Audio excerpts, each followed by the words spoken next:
ইসলামিয়া বাংলাদেশের নেতাকর্মীর থেকে ছোট্ট একটা অশালীন বক্তব্য বের হলে সাথে সাথে আমির সাবধান করে থাকেন আর দেশবাসীর কাছে বলেন আমরা ক্ষমা চাই। কিন্তু আজ পর্যন্ত পিসাব চরমাই সম্পর্কে যে কটূক্তি শোনানো হয়েছে, গালি দেওয়া হয়েছে, বড় বড় নেতারা কেন চুপ রয়েছে, সরি পর্যন্ত বলতে চায় না। আমরা কে যে প্রশ্ন করতে পারি নাই, আপনারা প্রশিক্ষণ দিয়ে ময়দানে ছেড়ে দিয়েছেন অশালীন বক্তব্যের জন্য।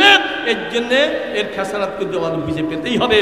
আগামী নির্বাচনে এদেশবাসী ভোটের মাধ্যমে এর জবাব আপনাদেরকে দেবে। সময় সংক্ষেপ, আমি প্রশাসনের ভাইদেরকে বলতে চাই, বিশেষ করে কেএমপি কমিশনার, জেলা পুলিশ সুপার সহ প্রশাসনে যারা আছেন, আপনার আমার বিশ্বাস এক সপ্তাহ যদি পুরোপুরি দায়িত্ব পালন করে মোড়ে মোড়ে আর চাঁদার এই দৃশ্য আমাদের দেখতে হবে, চিন্তাই থাকবে না। সকল যারা অন্যায় অবিচারে লিপ্ত সবাই কিন্তু শায়েস্ত হবে, তারা শাসনের আওতায় আসবে। আপনারা কেন দায়িত্ব পালন করছেন আমরা আফসোস বলি, আগামী নির্বাচনের সময় গত নির্বাচনগুলোতে যা সেইটা আপনারা করবেন না। টাকার বিনিময়ে আপনারা এদেশের মানুষকে গর্তের মধ্যে ফেলানোর চেষ্টা করবেন না। আপনার ইনসাফ ভিত্তিক দায়িত্ব পালন করবেন, মাজলুম জনতা তাদের অধিকার যেন খুঁজে পায়, এদেশের মানুষ যেটা চাচ্ছে তাদের আশা যেন পূরণ হয়। ইসলামী আন্দোলন বাংলাদেশ কি চায় জাতির কাছে স্পষ্ট হয়ে গেছে। এক কথায় ইসলাম দেশ মানবতার কল্যাণে ইসলামী আন্দোলন বাংলাদেশ এদেশে রাজনীতি করে।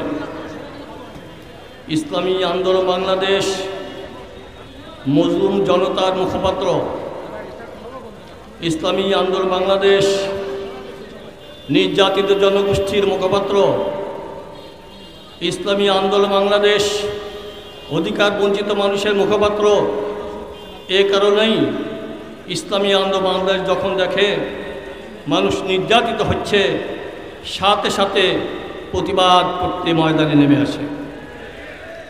আমরা এতটুকু বুঝি, এদেশের ব্যবসায়ী মহল নিরাপদে ব্যবসা করবে, তাদের কেউ বাধা দিবে না, বিঘ্নতা সৃষ্টি করবে না, তাদের কাছে চাঁদা চাবে না। কিন্তু যখনই দেখি আমার ব্যবসায়ী ভাইয়েরা চাঁদার কারণে অতিষ্ঠ হয়ে গেছেন, ইসলামী আন্দোলন বাংলাদেশ তখন চুপচাপ বসে থাকতে পারে না। ইসলামী আন্দোলন বাংলাদেশ যখন দেখে রিক্সাওয়ালারা রিক্সা চালাবে, ভ্যানওয়ালারা ভ্যান চালাবে, মাঝি নৌকা চালাবে নির্বিঘ্নভাবে, কিন্তু একদল মানুষ তাদেরকে বিঘ্নতা সৃষ্টি করে, চাঁদা চায়, ইসলামী আন্দোলন বাংলাদেশ তখন আর চুপচাপ বসে থাকতে পারে না। ইসলামী আন্দোলন বাংলাদেশ চায় অফিসের ফাইল চলবে ঘুষ ছাড়াই, কিন্তু যখন দেখি ঘুষ ছাড়া ফাইল চলে না, এই অবস্থায় ইসলামী আন্দোলন বাংলাদেশ বসে থাকতে পারে না। আমার ভাইয়েরা, এদেশের খেটে খাওয়া মানুষ, তারা বিলাসবহুল গাড়ি বাড়ি চায় না, চায় তাদের অধিকার মোটা ভাত মোটা কাপড়ে জিন্দিগি যাপন করতে। কিন্তু একদল মানুষ তারা এদেরকে শোষণ করে নিজেরা বিলাসবহুল বাড়ি গাড়ি করবে, আর তারা সাধারণ মানুষ কষ্ট পাবে, নির্যাতনের শিকার হবে, হয়রানির শিকার হবে, অধিকার বঞ্চিত হবে। এ অবস্থায় আমরা চুপচাপ বসে থাকতে পারি না। আমার ভাইয়ের এই জন্যে আমরা বলেছি যে গণহত্যার বিচার করতে হবে।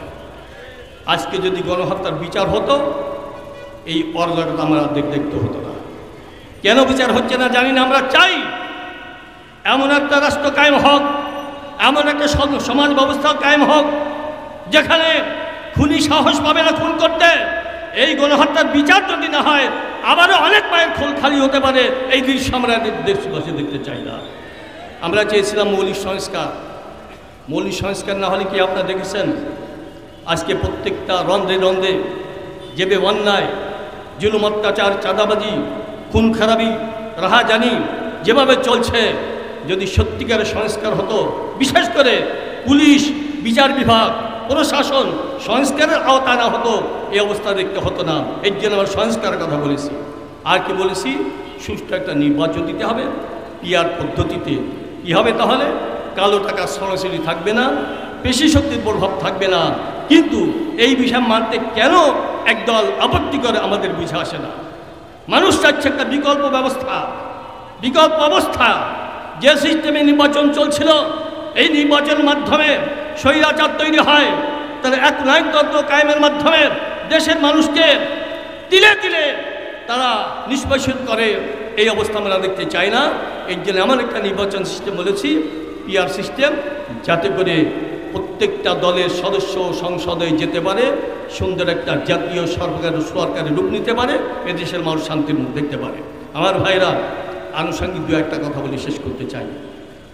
পীর সাহেব চরমাইকে অশালীন বক্তব্যে তাকে ভূষিত করা হয়েছে।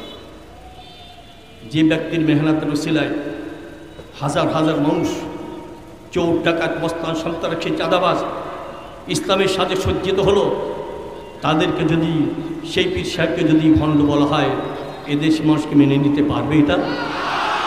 আমি তোমাদেরকে অরাজনৈতিক ভাষা বলতে চাই, কোন বাক্স কি ব্যবহার করেছ একবার চিন্তা করো, কার বিরুদ্ধে কথা বলেছ চিন্তা করো, সাবধান হও।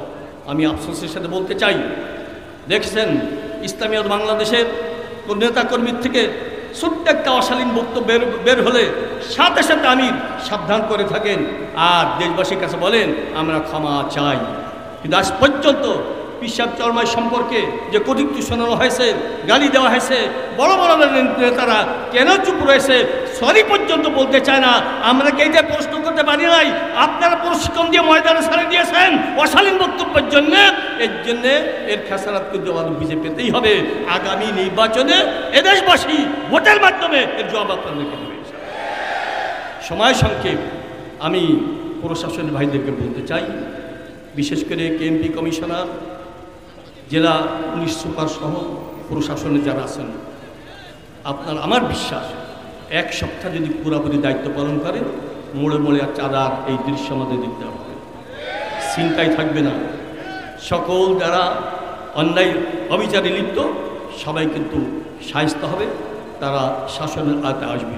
আপনারা কেন দায়িত্ব পালন করছেন আমরা আফসোস বলি, আগামী নির্বাচনের সময় গত নির্বাচনগুলোতে যা সেইটা আপনারা করবেন না।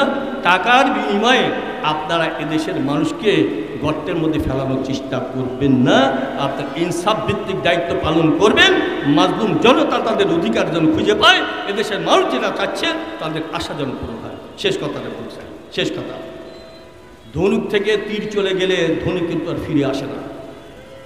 পীর সাহেব হুজুর একটা তীর ছেড়ে দিয়েছেন, ঐক্য ইসলামের পক্ষে একটা বাক্স, এই কথা আর কোনোদিন ফিরে আসবে না, প্রত্যাহার করা হবে না। এখন থেকে ইসলাম প্রেমিক দেশপ্রেমিক শক্তি এক জায়গায় হয়ে আসতেছে ইনশাল্লাহ। যতই ষড়যন্ত্র করা হোক না কেন, সামনে চলবে চলবে, বিস্তার দেব না ইনশাল্লাহ। ঐক্যবদ্ধভাবে বাতিলকে উৎখাত করে ছাড়া হবে ইনশাল্লাহ। মুসলিম মানুষের অধিকার প্রতিষ্ঠা হবে আলহামদুলিল্লাহ। ইসলামিয়ত বাংলাদেশ খুলনা মহানগর জেলা শাখাকে ধন্যবাদ জানাই, বিশেষ করে কেন্দ্রীয় নেতৃবৃন্দ এসেছেন তাদেরকে ধন্যবাদ জানাই, মোবারকবাদ জানাই। আর যারা কষ্ট করে বৃষ্টি বাদলের মধ্যে এসেছেন সবাইকে ধন্যবাদ জানিয়ে সবার কাছে দোয়া চেয়ে সবার জন্য দোয়া করে আমার সংক্ষিপ্ত আলোচনা শেষ করছি।